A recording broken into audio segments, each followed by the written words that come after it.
있습니다. 네. 여러분, 영적인 일을 우리가 죄인 줄 모르고 저질렀던 우리의 조상들의 죄를 회개하셔야 합니다. 그것이 구약의 느헤미야가 나오는 자기의 조상의 죄를 모르지만 이러한 죄를 지었다는 것을 자기 죄로 생각하고 하나님 앞에 고하는 장면이 있습니다. 여러분들의 조상들이 예수 그리스도를 모르고 살았다면 죄를 회개해야 합니다.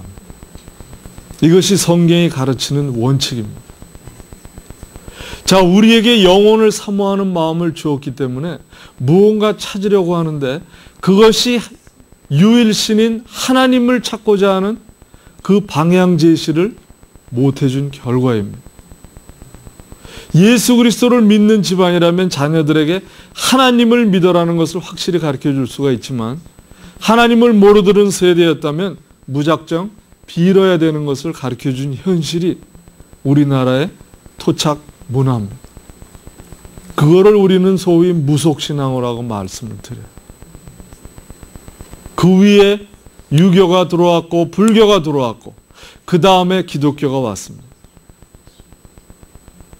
여러분, 우리나라는 순수한 기독교 문화에서 자란 문화가 아닙니다. 여러분들의 배경과 정체성을 알 때 내가 왜 이렇게 믿고 있나를 여러분들이 한번 되돌아봐야 합니다. 무작정 빌어서 복을 받기 위해서 가는 무속신앙의 배경에 의한 예수 그리스도를 섬기는 것이 아닌가. 여러분, 한번 돌아보셔야 돼요. 하나님과의 관계를 원하시는 것이 하나님입니다. 아담과 하와를 창조했을 때는 내가 너와 같이 친교를 하기를 원하노라. 대화를 하기를 원하고 나와 같이 동행하며 내가 도와주는 것을 따라서 나의 말을 들으며 인생을 살기를 원하는 것이 하나님의 목적이었습니다. 그러나 하나님이 빠진 우리들에게는 무조건 무언가 빌어야 되고 무언가 행위를 해서 그 결과로 지성이면 감천이라는 말이 있죠. 뭔가 열심히 했기 때문에 그 나타나는 결과를 내가 가져야 한다는 당연한 사실처럼 살아가는 우리들의 모습이 아닌가를 다시 한번 돌아보는, 이 전도서를 통해서 돌아보시는 여러분 되기를 바랍니다. 여러분, 요즘 얼마나 많은 신앙생활을 하셨어요. 여기에도 아마 평생을 신앙생활 하신 분이 계십니다. 그러나 과연 나와 예수 그리스도의 관계는 어떤 것인가? 여러분, 교회 가서 얼마나 많은 봉사를 드립니까? 봉사를 드리고는 나는 오늘 하나님께 할 일을 다 했다. 이러고 돌아오는 분들이 신앙인들입니다. 희망이 넘치죠. 내가 너무나 열심히 수고했기 때문에. 그것이 사람을 섬긴 겁니까? 아니면 예수 그리스도를 섬기는 겁니까? 예수님이 과연 지금 내가 섬기는 상황을 보며 뭐라고 말씀하실까를 들어본 적이 계세요? 너는 왜 그렇게 분주하냐? 내가 너에게 할 말을 지금 하자고 해도 그 분주한 일 때문에 예수님이 말씀하고 계시는 그 음성을 듣지 못하고 행하는 나의 자신을 바라볼 때가 한두 번이 아니라는 겁니다. 그러나 나는 하나님을 열심히 섬겼기 때문에 이것으로 하나님께서 나에게 복 주시겠지. 여러분, 물론 하나님은 복 주시는 분입니다. 이 세상을 이처럼 사랑하사 자기의 독생자까지 보내신 예수님이세요. 그분의 보혈로 우리의 죄를 정케 하시고 영생을 얻게 하시고 누구든지 그를 믿는 자마다 멸망치 않고 영원한 생명인 천국을 소유하게 하겠노라. 이것이 하나님의 뜻입니다.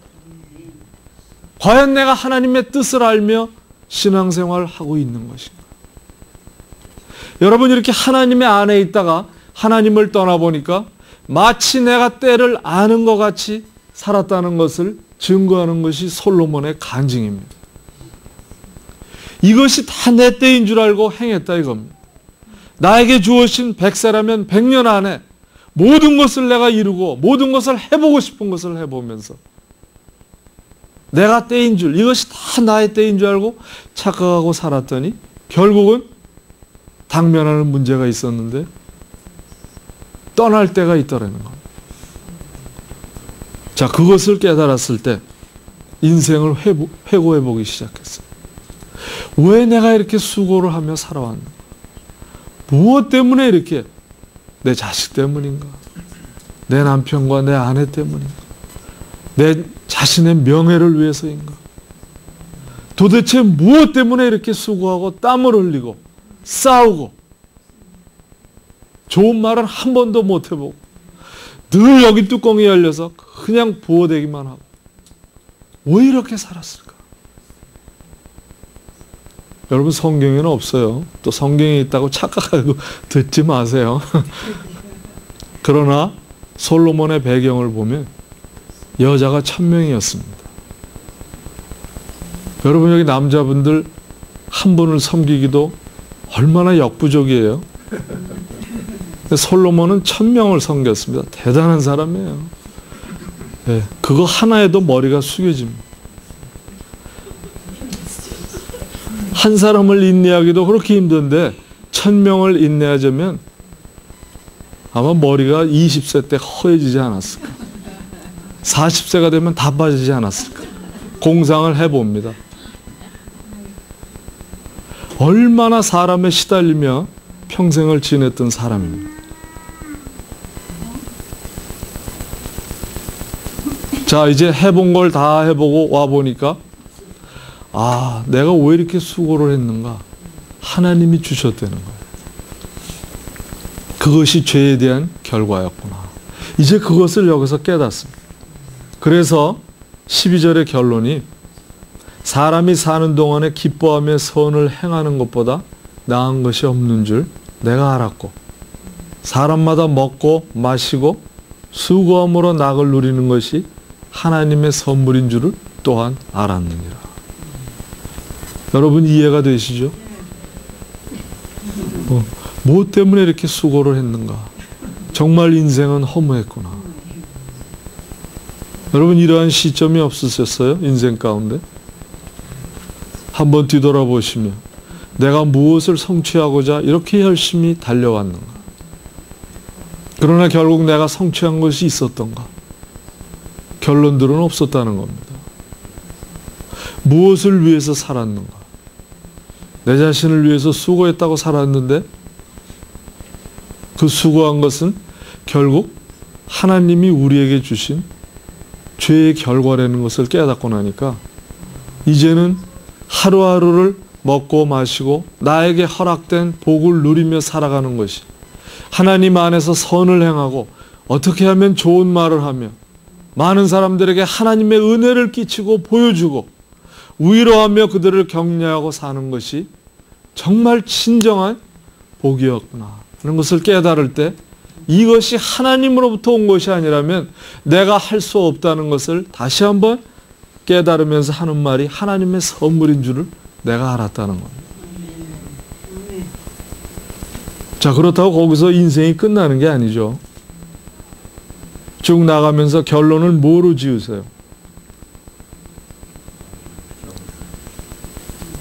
네, 그 다음 절에 보시면 무릇 하나님의 행하시는 것은 영원히 있을 것이라 더할 수도 없고 덜할 수도 없나니 하나님이 이같이 행하심은 사람으로 그 앞에서 경외하게 하여 하심인 줄을 내가 알았도다. 예, 이제 하나님을 경외하라고 여기서 처음 말씀을 하세요. 하나님을 떠나서 사는 사람은 무익화되는 겁니다. 그러나 하나님 안에서 살 때에는 그 무익한 것이 유익한 것이 된다는 것을 결론적으로 내리고 있습니다. 왜냐하면 우리가 영원한 생명을 갖기 때문이라는 거죠. 전도서의 마지막 장에 솔로몬이 자, 이제는 너희가 모든 것을 들었은 즉 하나님을 경외하는 것이 사람의 본분인 줄을 알았노라. 이렇게 결론을 내립니다. 그러면서 왜 하나님을 경외해야 하느냐 목적을 말씀하고 계세요. 짐승으로 비교합니다. 우리가 땅에서 왔기 때문에 짐승이나 인간이나 날수를 채우면 어디론지 가야 된다는 거죠. 그런데 여기서 분명히 두 갈래로